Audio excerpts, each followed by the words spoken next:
All right, just bear with me, everybody. I'm just gonna get this settled here.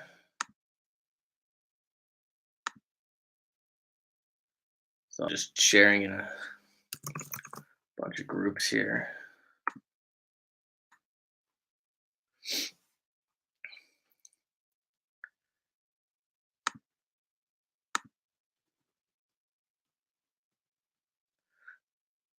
You could pick around a little bit while I do this.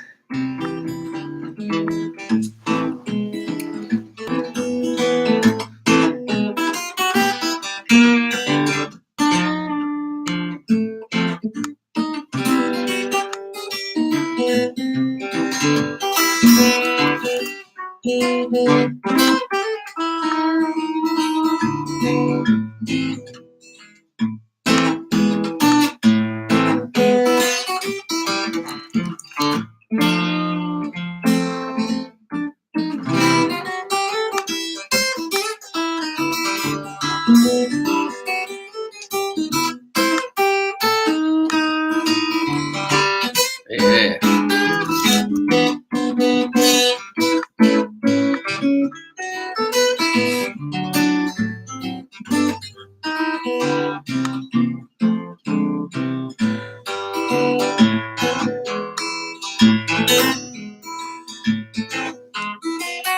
All right.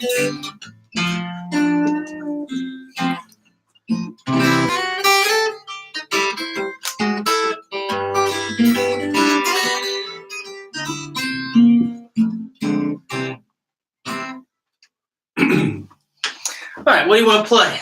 Well, let's see. What? Let's do something we can play together. You want to do? Deep River Blues. I like it. All right. Let me make sure I'm in the frame here real quick. See. Okay. So that one's going to be on time. Okay. This one. See, look, here I come. All right. Don't look at my belly. All right. Ready? Ready? Okay. You count it off.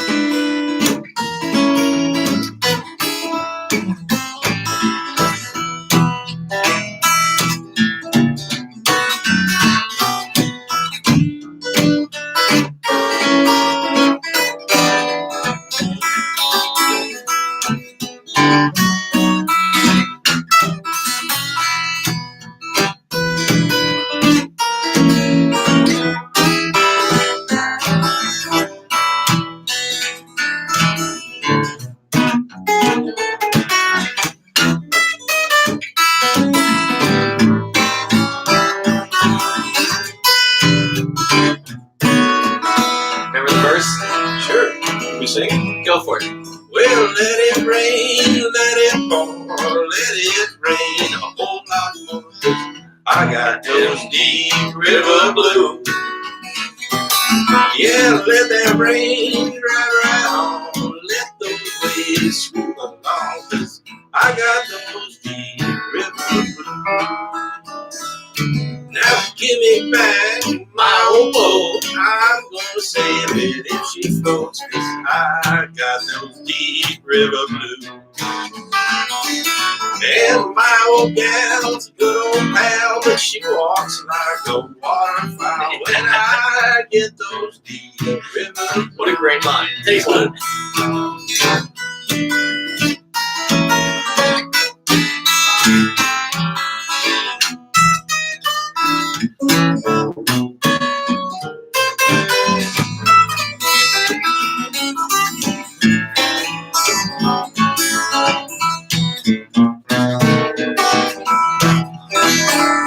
Well, getting back to Muscle Shoals, times are better there, I'm told, 'cause I got those deep river blues. Well, I'm heading back to Muscle Shoals, times are better there, I'm told, 'cause I got those deep river blues. Let it rain, let it pour, let it rain a whole lot more, 'cause I've got those deep river blues. Let that rain drive right on, let those waves swoop along, 'cause I got those deep river blues. Yeah! Well, howdy, ladies and gentlemen. Happy Wednesday. Thanks again for tuning in to another guest session here for a Guitar Gate Live. And today I have a local friend of mine and the first thumb picker I've ever had on the show, Mr. Roger Friskey. Hello. So you've been playing guitar for a long time and you play that Appalachian style that I just love so much. And no one else I know really does it. Yeah. Well, that's actually, I think it's sort of a ragtime Piedmont something or other, but I grew up in Chicago around a lot of really great acoustic players. And some of these things I've been playing for an awfully long time. I really should be better at it, I suppose, considering how long I've been doing it. But the Deep River Blues, the Delmore tune, Doc Watson arranged. Doc Watson is one of my favorite. And I remember when I heard when he was first discovered, and the record, I wore the grooves out, just the black and white picture. Yeah. And Mississippi John Hurt, and when I was growing in Chicago, Mississippi John Hurt. Man. I used to hear a lot of great players: John Prine, Steve Goodman, Fred Holstein, Shel Silverstein, songwriters too. And so I don't know, just somehow that worked for me. The blues style. Dave Van Ronk was a big influence on the blues finger picking. Mississippi John Hurt, Jorma. Is that how Jorma? How does? I don't know. I've listened to a lot of his stuff, and I did pick that up too. So it's variations of the theme, but it's a simple. So much of it is a very simple walk down. You know. I mean, I probably know 50 songs with that pattern. Yeah, but what's so neat about it is, you play bass lines, you play mid parts, and you play treble parts together, and it's really difficult to do. Well, you know, the funny thing is that I remember very clearly when I figured out finger picking. I was goofing around trying to play. I must have been in like 8th grade trying to play Bob Dylan's "Don't Think Twice, All Right," and I was sort of strumming it. Then all of a sudden, I figured out the alternating thumb. Yeah. And it just made sense. It clicked, and people ask me, well, you know, with your left hand, you could say, put it here, put it there, but I don't know how I find the right strings. Really? It's sort of. So this is kind of what you think about, and this is more subconscious. Just intuitive, yeah. You know, now that I think about it, maybe I kind of feel that way too. I've always felt that this is the harder hand. You know what I mean? For me, well, if you're flat picking and doing leads and arpeggios, I think that's true. But I mean, I just sort of, I kind of feel my way. I don't know how, I just seem to find the right strings. I used to use finger picks. The actual like banjo steel. Yeah, the steel finger picks, and then I went to I just use a thumb pick. Here's a product endorsement, a Fred Kelly speed pick. So now, can I see that for a second? So for you guys watching here, so this has like 3 little grooves. If you guys can see that, it's not like a solid point like a steel one. Yeah. No. So why do you like that? Well, it's very fast on the strings. They're very durable. I think Doyle Dykes or somebody was the first sponsor of these things, and I think you can get them on Guitar Center. Other places have. I got these at Elderly Instruments in Michigan. But, right. But I don't know. I mean, it just somehow it's just very. I just feel it. I've been doing it that long enough, and so different styles I can play softer, bluesy things. You know, I spent time in Europe playing and picked up some Euro jazzy things. Yeah, can we hear one? Well, and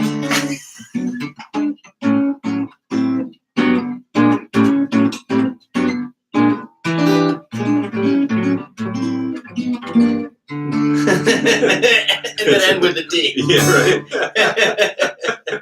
We're always back to the folky stuff. My claim to fame was I opened for Joan Baez. Did you? Did you tell me that before? Yeah, I was. She came to Colorado College. I was the local talent. Yeah, so gotcha. But I always liked Joan Baez. It was a thrill to do that. So very, very cool. And so you play around locally in the Baltimore area. I do. And what are your local spots? Okay, the main place that I play is the Village Square Cafe across Keys. Nice little room. I usually do like one Saturday night a month or so there, and then they have an open mic every other Thursday, which is a nice set of players. They have some very good musicians come in and play there now. So one of the things I definitely wanted to have you do on here is you have a bunch of very cool obscure tunes. Obscure tunes. Yeah, and I like obscure tunes that also have obscure stories that go along with them. And so I'll let you pick where you'd like to begin. All right. Well, why don't I do the?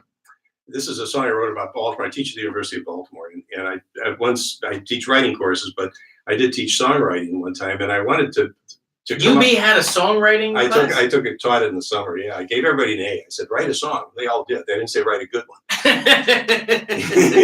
So it's the old pass fail. Yeah. And so, well, this is a song. I don't know. It's funny about writing songs because the things I really like the most write themselves. Yeah. And I tweak them a little bit later on. But if I sat down and said I'm going to write a song like a Nashville guy in an office as a songwriter, right? I don't know that I could do that. I can come up with something.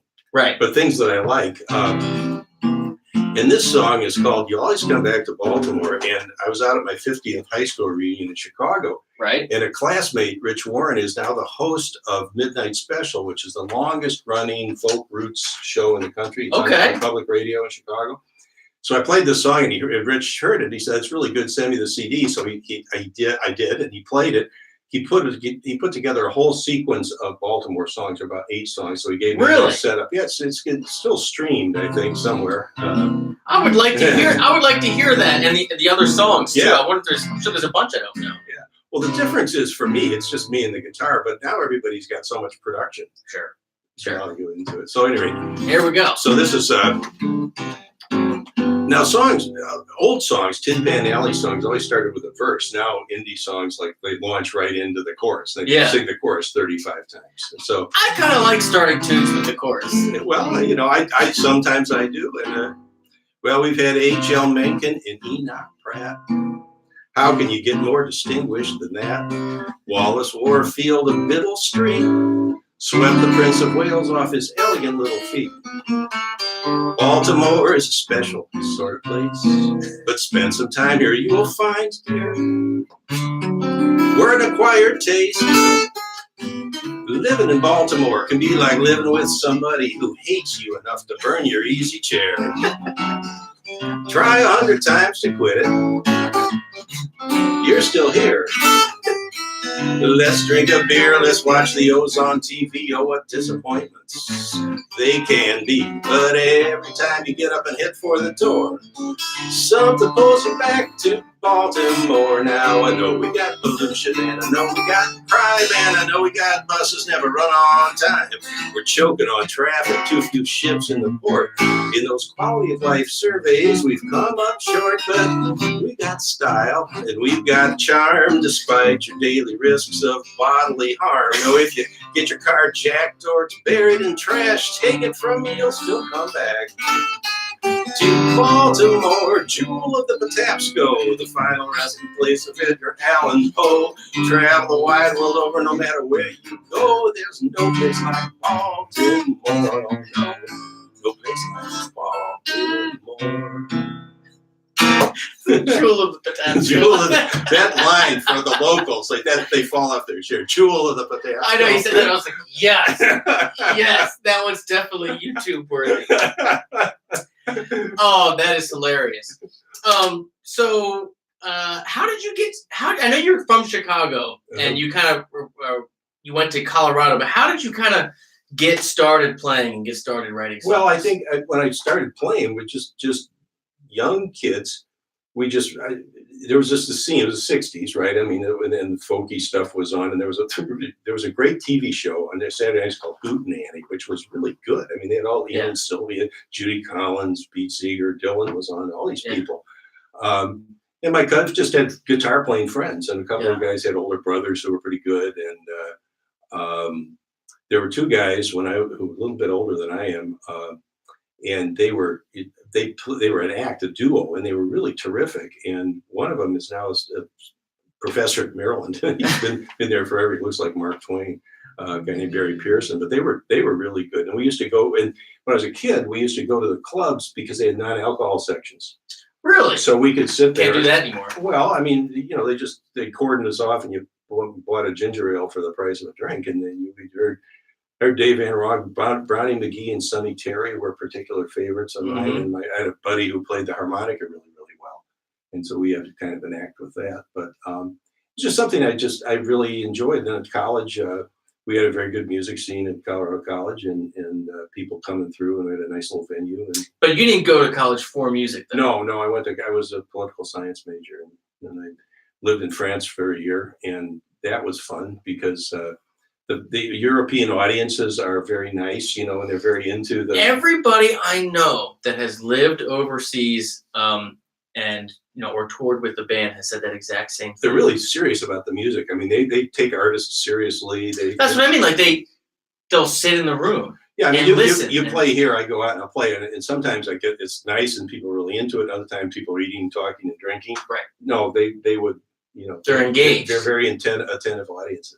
Yeah. Even people I know that are in, not big band, I mean, low level bands, that would have a hard time selling tickets here locally. The ones I've known that have gone overseas, Japan included. Yeah. They get drivers. They put you up in nice hotels. And all the shows are sold out. And they're very into it. It's a different, because playing around town. You're right. Most of the time, your background music. Well, sure, and I understand it. And also, if somebody owns a bar or restaurant, I mean, they're not interested in being patrons of the arts. I mean, they're interested in keeping their customers happy. Selling beer. So I don't do covers. I don't do Jimmy Buffett. I like Jimmy Buffett. I like all that stuff. I just don't play it. Okay, so when you play out, you don't do covers at all? No, usually not. I just and now. Well, I mean, I have a kind of. So what if you have to do an hour or two? Well, I got a big repertoire of very obscure songs. But you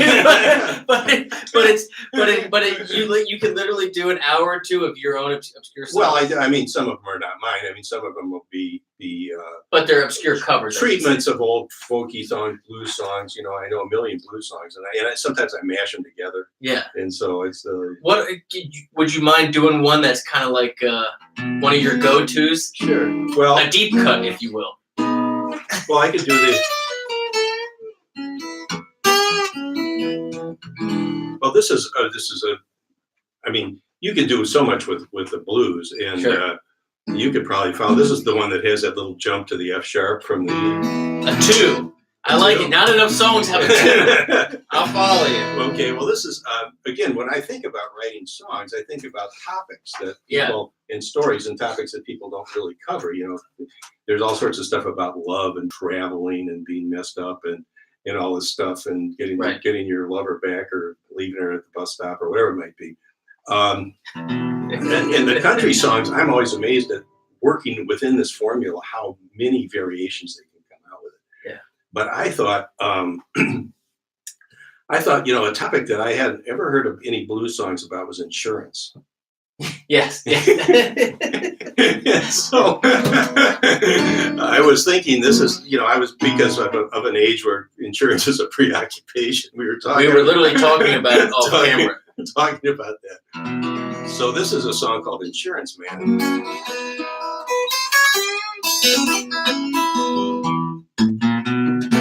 Well, I know a woman, she calls me her insurance man. When her regular fellow can't, she knows I can. Well, she bought my policy about a year ago. It's one low monthly payment, and she's never alone. I'm her contingency plan. I'm her insurance man. Well, her Saturday evenings never have to be solitary. Even when her old man is feeling contrary. Well, all she has to do, pick up the phone. I've got my leisure suit on and I'm ready to roll. I'm her substitute teacher. I'm her insurance man. She got insurance for her house, insurance for her car. Her health insurance doesn't go very far. Unemployment insurance, it isn't enough. Since she signed on my dotted line, she's got insurance for love. Well, I know a woman, she calls me her insurance man. When a regular fellow can, she knows I can. Well, all she's gotta do is pick up the phone. I've got my leisure suit dawn and I'm ready to roll. I'm her substitute teacher. I'm her insurance man. Yes, dude. It's like you said before. It's always those little lines. I love that Leisure Suit line. Who would remember Leisure Suits? That's a cultural reference point from the 70s. So funny you mentioned that. I have a friend of mine who this is like one of my very nearest and dearest friends of all time. He was in a one-man band for about 4 years or 5 years or so, where he literally lived out of his car and drove all around the country. I mean, I think he went to every state except Alaska and, I mean, all the continental 48. Mm-hmm. And, just didn't, I mean, for like 4 or 5 years, and did it all in polyester leisure suits. I worked for a guy one time who was like a total survivalist, and his wife made his leisure suits. You know, she would get the patterns. But the best part was she did a tie in the same fabric. No. Oh, we need to bring that back. This was in Wisconsin. You know, the sartorial bar was a little low. But no, but that is so funny. But he used to always have like these gray or all black polyester leisure suits that he'd wear for days. And I was like, what the hell is that? Well, it may come back. You know, I mean, it's fashions are, it is circular. It is circular. Exactly. Right. Yeah. And it's kind of like, it makes life simple. I mean, we've talked about the evolution of the casual dress code, Right. Exactly.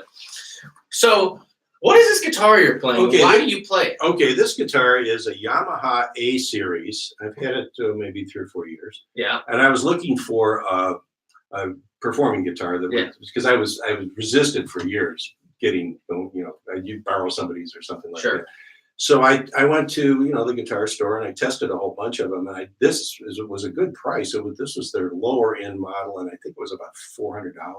Awesome. And came with a really nice case. It's got fairly simple electronics, a couple of different controls, built-in tuner. Yeah. But it's got and I like Yamaha products because their engineering is so good. I mean, they make everything from grand pianos to hardboard motors. I mean, they literally do make everything. And so this is a well-built guitar. I mean, it can take some abuse, and if somebody backed up or was stolen, it wouldn't really be a big loss. I could just go buy another one. And somebody told me, that if you're playing out, unless you're working with a really high-quality sound engineer and so on, the signal degradation is such that whether it's a $10,000 guitar or a $500 guitar, the difference is negligible. I am very much in that camp. I would even go to say most musicians that I've talked to feel like when they gig, they have to always bring out their nicest stuff. Yeah.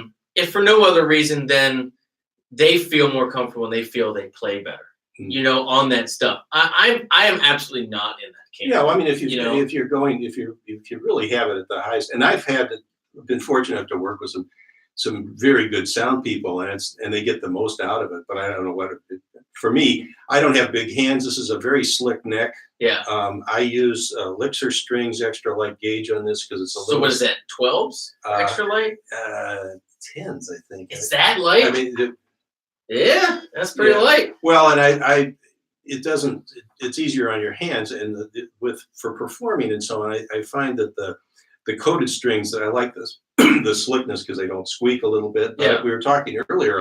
I've got a Martin 0018, 1949. Nice, yeah. And I bought it in high school from a guy in 1964 for $65. I was probably dumb. It was probably stolen. I mean, why he was so hot to get rid of it. Yeah. But Martin's come out with a string called a retro string, which is made out of something called Manel, which is an alloy that they used to use in the 1930s, and they couldn't find it anymore. So then they went to nickel and then the phosphor bronze and so on and so on. But they brought it out again, and I put it on the old guitar, and it's remarkable. I mean, I really would, if you've got an older guitar and you really with great wood, some of this is compositor veneer. I don't think it would make much difference. But Tony Rice had Martin make these things up for him, and he said it made his old B28 sound like the original. Very cool. So when you play live, though, do you plug into the PA? Do you use the electronics? Yeah. Well, see, and that's kind of the thing. When you're playing at a bar, when people are eating or drinking beer or whatever, and you're plugging directly into the PA, I mean, whether you're using a $500 or $5,000 guitar is kind of a moot point. But if you're playing at an auditorium with, and people are sitting there watching you and they're quiet and the sound is fantastic, then yes. Well, I played, we have at the University of Baltimore, we have a performance space, that up on the right theater there. I've done maybe half a dozen concerts there over the time I've been. Really? And it's a fabulous place to play. The acoustics are so live, you almost don't need amplification. No, which place is this? The theater on the top floor of the student center. Yeah. When I was there, I didn't ever go to a performance there. I didn't know they had them. Yeah, and that's very nice. Now when I go out, my own sound rig is very simple. I just have an acoustic amp with two lines, a voice and a guitar and a mic and a Sennheiser mic. Not very expensive. It delivers. It's perfect it's not hard to carry around. Easy to set up. Yeah. Fishman. This was probably the least expensive combination. Fishman makes nice stuff. Certainly for the singer-songwriter type, you want to be able to get in and get out. You don't want to waste a whole lot of time. I don't use foot pedals or anything like that. Right. Yeah. Some of the people do are double tracking and looping and the harmonizer, all that good stuff. Well, will you play us one more? Sure. This is a song, again with a story. I love it. I don't like songs that don't have a story. Well, I was thinking, today our political climate is so tense, and even say it ain't so. And even within families and within relationships and with it's kryptonite. You can't. It's you can't. Very hard to talk about anything. So this is. And I think everybody's bracing for the holidays. Oh yeah, no. It's going to take us right back to those fun years of the Vietnam War, whenever it was at each other's throats over the policies. It was worse then, I hope, right? Or is it worse now? Well, it was more serious. I mean, obviously, because that was a real deal. This is just a lot of it is style, vitriol. So this is a song. Remember, this is a work of fiction. So any resemblance to persons live or dead is purely coincidental. Okay. All right. Disclaimer out of the way. Okay. This is called. We used to get along despite our different points of view, but today something's changed, and I don't know what to do. My progressive girlfriend heard me say something nice about Trump. Now she flew into a rage that lasted all day. She said, "Say that again, we're done." She said I had a lot of explaining to do to atone for my conservative sins. She sat me right down on her yoga mat and she told me where to begin. Now she said, "Get out your checkbook. You're gonna do what you should. You're gonna make a $5,000 donation to Planned Parenthood, and you're going to cancel that membership. You're going to do it today." Well, I don't want to see another action alert from the NRA. Oh, my progressive girlfriend, she loves to complain how I'm insufficiently concerned about climate change. And when it comes to the next election, she said there's only one correct selection. That's why I better be adoring Senator Elizabeth Warren. Oh, my progressive girlfriend heard me say something nice about Trump. She flew into a rage that lasted all day. She said, "Say that again and we're done." My progressive girlfriend. Awesome. Well, thank you for joining me today. My great pleasure. Hello to everybody. Yeah, and this is Roger Friskey, everyone. Is there anything else you'd like to add? When are you playing next? Anything at all? No, I haven't got anything scheduled right now, but January's I'm going to be doing a little bit of traveling, and then I'm getting maybe a little gust of ambition to do a little bit more with this, so we'll see. Well, I hope so. If you ever want to come back, you're always welcome. I'd love to. And like I said, you're the only one I really know that I get to hang out with and do some fingered thumb picking Yeah, stuff. I know. It sounded like the Deep River Blues. We tore it up. It was good. Yeah, exactly. Well, thank you so much for coming on. My great pleasure. And guys, thank you so much for tuning in. I'll see you next Wednesday on Guitargate Live, and have a great week. Okay. First of all, let me see if there's any questions if I missed. Some people say I like your girlfriend. That's funny. Oh.